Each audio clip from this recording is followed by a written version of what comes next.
What's up, IG Fitness Training? Today we're going to talk about how to become stronger. Now, I'm not talking stronger in the traditional sense with big muscles, but I'm talking really health-wise. And what I'm referring to specifically is bone strength and connective tissue strength. Now, this is very overlooked in today's lifting world, and so I want to talk about it a little bit. The reality with a lot of people who lift today is that they're weak. Not they're weak in the sense that they can't lift a lot, but their bodies are very fragile. They have these big muscles, but as soon as it comes to lifting something in a weird angle, they snap their shit up. That's not really healthy if you ask me, and that's not strong at all. You want to be solid. You want to have strong bones, strong connective tissue. Because this is what happens. Let's use the bicep curl for example, because it's a very easy movement to understand.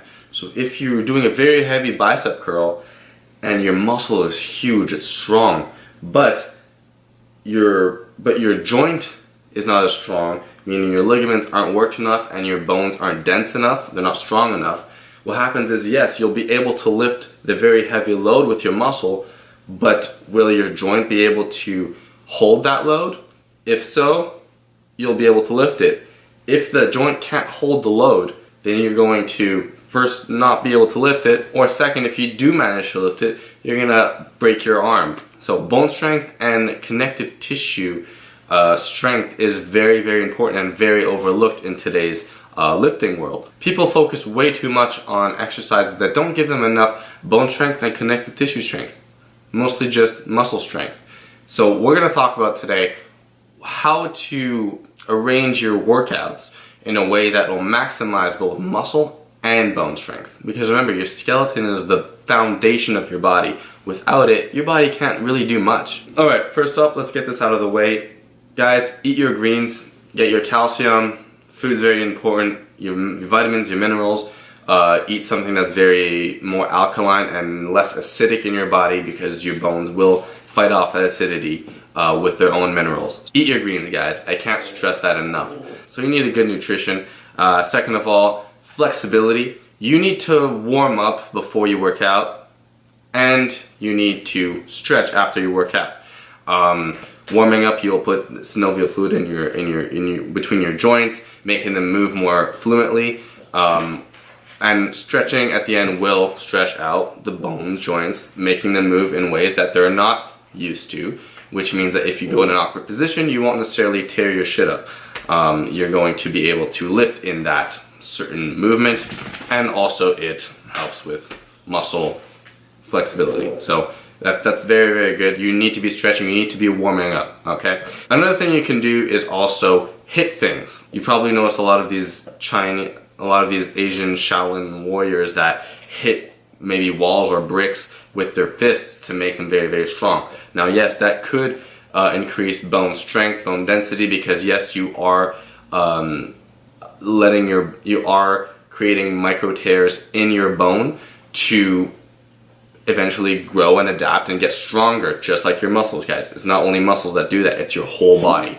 So yes, by hitting things, by many different angles. Example, I know in Muay Thai, a lot of fighters hit banana trees with their shins to make their shins very strong, because they hit with that part of the body during fights. So if a Muay Thai fighter hits you with their shin, you're screwed. Even me, when I did a lot of Taekwondo, I used to hit a lot with the foot and the shin part. So now all my friends say my shins are very strong, very dense, right? So that's one way of doing it. However, you don't want to hit things to the point where you break your bones, because then you're just weakening your bones, right? You're not Batman. Your bones won't recover stronger from that. They'll just be more fragile. So just hit things, micro tear, but don't get huge fractures on your body, because that just makes it weaker. Alright, now let's get into the dirt of the matter. Strength training. Strength training is good for muscle density, bone, connective tissue, and muscle.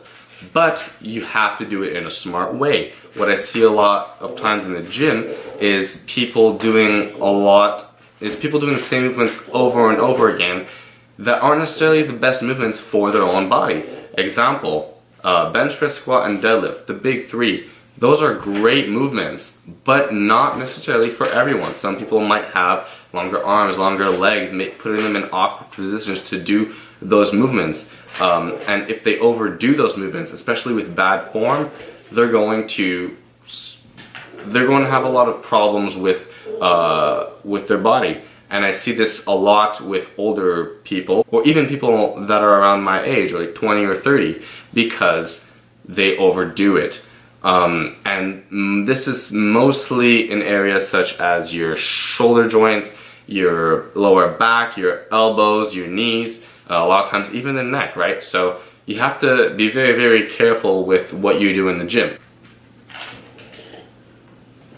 To give you an example, someone who does bench press a lot, if they bench with their elbows flared up too high, like this, and they do almost guillotine presses, this is very, very stressful on the shoulder joint. Now, that's okay, but you have to do the correct opposite exercises and stretching for the movement, which a lot of people don't do. Because yes, you're teaching your body to move a different way, but you also have to take care of your body to move a certain way. That is why I believe that that's why I think that people should incorporate more unconventional exercises, such as rack pulls, behind the knee deadlifts, Jefferson deadlifts, pin squats, farmer walks, loaded carries, all of that stuff, because those are big, big, heavy movements that put a stress throughout your whole body. Your whole skeletal structure gets tension and load, therefore creating little micro tears everywhere. Your ligaments try to adapt to get stronger, your bones as well to get more dense because you're putting so much of a load on them, and moving it in different ways. So, because let's face it, in the real world, example, if you're a wrestler, you're not going to do traditional deadlifts and squats because those keep your back in a neutral spine, so like a straight spine. But you would maybe do some Jefferson or behind the back deadlift because that your spine is more rounded, and you learn to make your body adapt, and you learn to make your back strong no matter how it's positioned. And if you're in a fight in wrestling, you're going to lift someone up off the ground, not necessarily in a deadlift position, but with a round spine, and you don't want to injure yourself. So this goes a lot with the functional aspect of strength training. Strength training is great, but it's supposed to be something that helps you be more functional in everyday life. So when you're lifting an object up, it's often a big heavy object or something you're loading or you're carrying with, or it just puts a lot of stress on your body, but in a weird way. You're not always lifting something in a bench press position, you're not lifting something in a squat position with a super straight back, and you're usually not lifting something in a deadlift position with also a super straight back. You're often like bending over, grabbing things like this, your back's a bit round, your legs are spread up apart, right? So that's what makes these unconventional lifts very, very useful in everyday life. So that's why I would incorporate those in my workout. Because let's face it, if you're a big bodybuilder who's jacked, but your skeleton is very fragile, you're not strong. Especially, well, to me anyways, you're weak, you're fragile. You're gonna pick something up, you're gonna break your spine, right? And I know this because that's happened to me before. Up until recently, I haven't been paying much attention to this type of training because, well, let's be honest, most people don't. So I'd be at the gym, I'd be doing a lot of bench pressing, then I'd be doing overhead pressing, some tricep work, and then some flies or whatever, and then nothing for the rear delts. I would do back movements, but no isolation work, no different pulling movements or anything. I ended up with a sort of impingement in my shoulder and bad posture, so that really didn't help. Also, I had a lot of back injuries because my lower back would be so fragile, I would always get back injuries. Now I feel like $1,000,000 doing these unconventional lifts, these big heavy loads, a lot of bone training around the area as well. It helps a lot, guys. It's one thing to have a good core, but it's another thing to have a solid spine and a solid skeletal structure, because now my body feels great. I feel a lot stronger, more confident in doing certain lifts, and I don't get injured or I don't get injured as easily, if you want to say. So that's why I would incorporate those kind of lifts. It's not impressive if you're a big muscular guy and you get injured all the time. It's kind of useless at that point, you know? You want to be strong on the inside, you want to look strong on the outside, and you want to be solid, right? You want to be able to take some hits. That's why you have to incorporate some movements to help with bone and connective tissue. Take, for example, the Zerker lift that I've showed you guys on this channel before. It's where I put the bar right here, very heavy load, and I'm lifting it up. It's very good for the joint. It helps strengthen the joint. Yes, it hurts, but it makes my arm a lot stronger in that position. I'm able to hold a metal bar like this in my hand. Take the farmer walk. You're putting your whole body through stress. Your bones, your shoulders are getting pulled. Just in the rack pull too. You're loading maybe 600-700 pounds on the bar, and you're lifting it. Maybe even if you lift it this much off the pin, you're loading your shoulders, everything with so much stress that they don't have a choice to get stronger because they don't want to rip out of their sockets, right? You have to be smart about it. You have to incorporate some bone training, some connective tissue training in your workouts, or else there's no point in having all of this muscle. Muscle is great, it helps you move, but without the base structure, you can't move anyways, and you'll always get injured. Now about these unconventional lifts, if you go to a gym and you start doing these, definitely the trainers there or other people are gonna be like, whoa, what are you doing? Your back is curved while you're doing that. You're not supposed to do it. You're not supposed to put the bar behind you. You're supposed to put it in front of you. You're gonna injure yourself. People are gonna say this because they don't know. They only read what they see on the internet, in the magazines, whatever. But that's because these movements put your body in the safest way possible, with no forward thinking in how your body would actually be in real life. And that's why, yes, the movements are great, but you should incorporate some unconventional lifts in there. And I mean, any lifts that you feel comfortable with that would help your purpose, right? It doesn't have to be any of the ones I named. You should teach your body how to move in many different angles and to be stronger at many different angles. That way you're not surprised in real life when you have to lift up a fridge with your buddy and you don't snap your back, right? If you only do what they teach you in the magazines and what the trainers teach you at the gym or anything like that, you will end up with a lot of injuries when you're older. And maybe not even older. I see a lot of young guys get those issues too. How many of you have already developed pain in your shoulders, your knees, your elbow joints, right?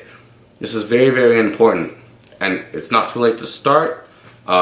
Just get these things handled down. So in your program, in your workout life, right, make sure you incorporate a good nutrition, right? Eat your greens.